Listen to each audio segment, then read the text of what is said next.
Now let's find the values of amplitude.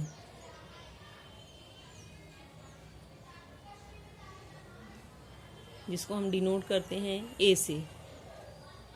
Period which is denoted by the symbol capital T, and frequency which is denoted by the symbol N of simple harmonic motion. SHM के लिए amplitude, period, frequency, इन तीनों terms को हम define भी करेंगे और इनकी values निकालेंगे. इसके लिए सपोज एक बॉडी है जो about mean position O linear SHM perform कर रहे between these two extremities M and N. अगर पार्टिकल मेन पोजीशन से स्टार्ट करेगा तो पहले राइट एक्सट्रीम पोजीशन पर जाएगा, पोजीशन M पर, वापस पोजीशन M पर जाकर रुक जाएगा, वेलोसिटी ज़ीरो हो जाएगी, वापस ये मूव करना शुरू करेगा टुवर्ड्स मेन पोजीशन, फिर से ये डिस्प्लेस होना शुरू होगा to the left of equilibrium और मेन पोजीशन, और लेफ्ट एक्सट्रीम पोजीशन N पर आएगा, यहाँ पर आकर वो रुक जाएगा और फिर से इक्विलिब्रियम पोजीशन की तरफ मूव करना शुरू करेगा. तो सपोज पार्टिकल इक्विलिब्रियम पोजीशन के राइट पर डिस्प्लेस हो रहा है by x distance. This the displacement of the particle when it goes to the point P from equilibrium position और mean position O. It's displacement is x. अगर particle mean position से right extreme position M पर जाएगा तो इसका displacement maximum होगा. ये maximum displacement amplitude कहलाता है, जिसको डिनोट किया जाता है सिंबल A से. So amplitude can be defined as maximum displacement of a body from mean position और इक्विलिब्रियम पोजीशन.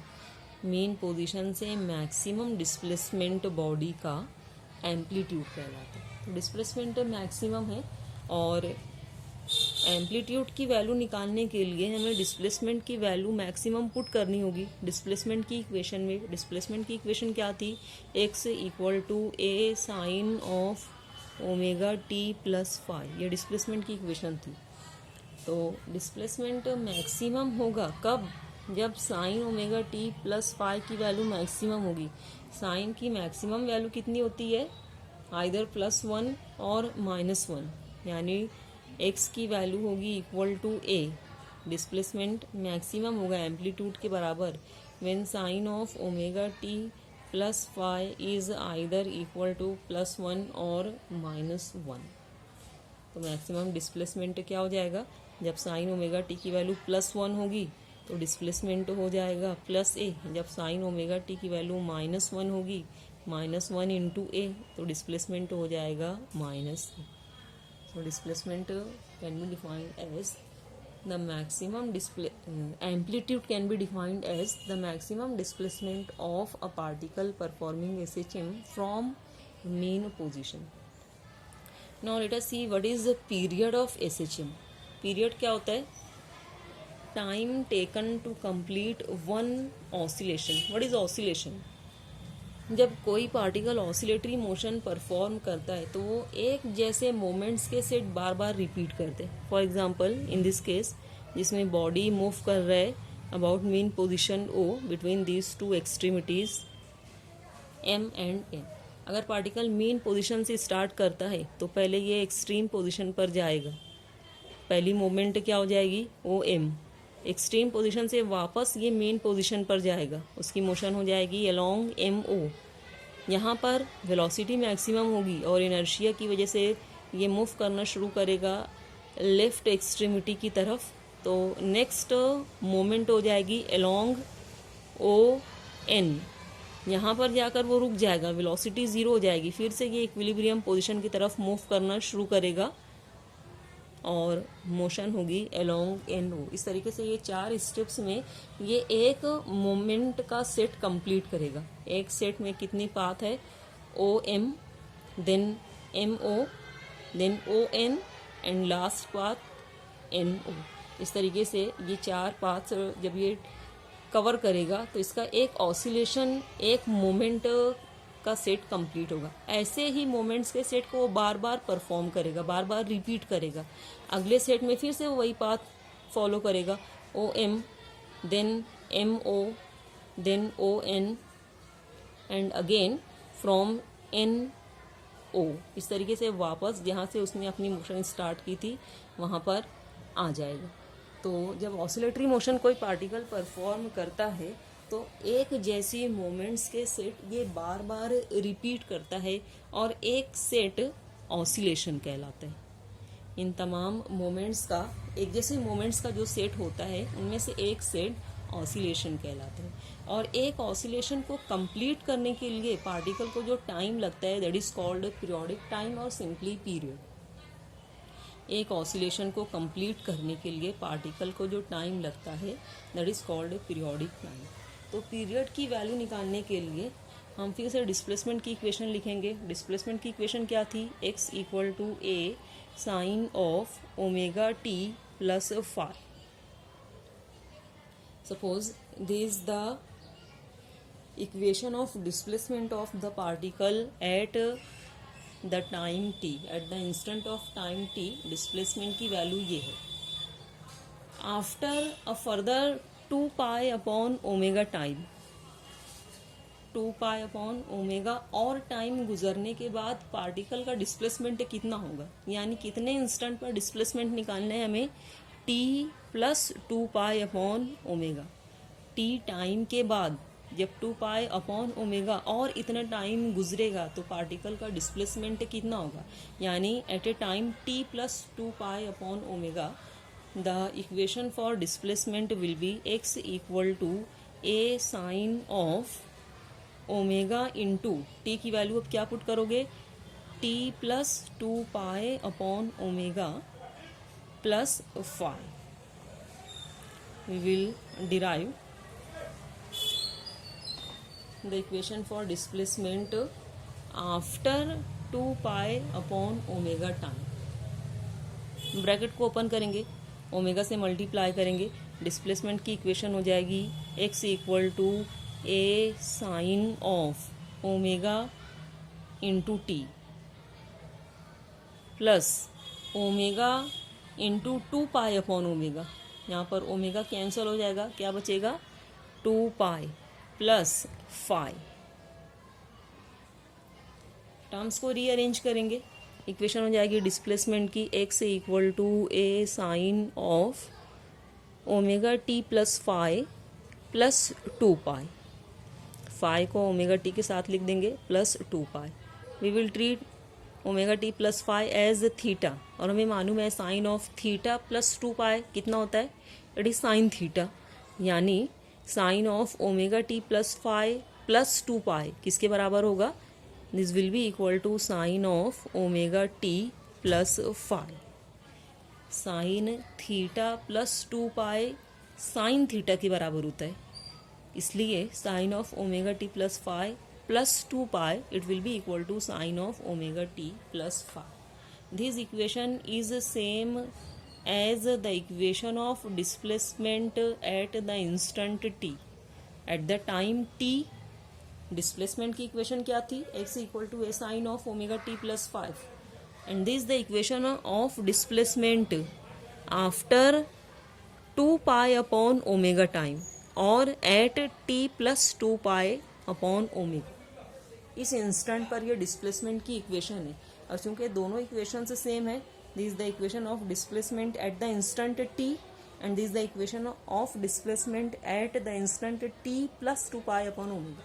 यानी 2 पाई अपॉन ओमेगा टाइम गुजरने के बाद पार्टिकल उसी पोजीशन पर वापस आ जाएगा जहां पर वो था eight the time t time पर पार्टिकल का डिस्प्लेसमेंट जितना था 2 पाई अपॉन ओमेगा टाइम गुजरने के बाद पार्टिकल वापस उसी पोजीशन पर आएगा, डिस्प्लेसमेंट की इक्वेशन सेम होगी। इट मीन्स दैट पार्टिकल वहीं पर वापस आ जा रहे हैं, यानी उसने अब एक ऑसिलेशन कंप्लीट कर लिए। टी टाइम पर उसका डिस्प्लेसमेंट जितना था वापस से वही डिस्प्लेसमेंट हो जा रहे 2 पाई अपॉन ओमेगा टाइम के बाद, यानी अब पार्टिकल उसी पोजीशन पर आ रहे, यानी उसने एक ऑसिलेशन कंप्लीट कर लिया है। और उस एक ऑसिलेशन के कंप्लीशन के लिए उसको कितना टाइम लग रहा है, 2 pi upon omega, that is 2 pi upon omega. This will be the periodic time और period of the particle performing simple harmonic motion. So the equation of period it will be 2 pi upon omega. हमें मालूम है angular frequency omega square की value कितनी होती है, k upon m, या omega की वैल्यू हो जाएगी under root of k upon m. तो पीरियड की इक्वेशन हो जाएगी in terms of spring constant and mass as 2 pi upon omega, और ओमेगा की वैल्यू क्या है, under root of k upon m, that is period it will be 2 pi into under root of m upon k.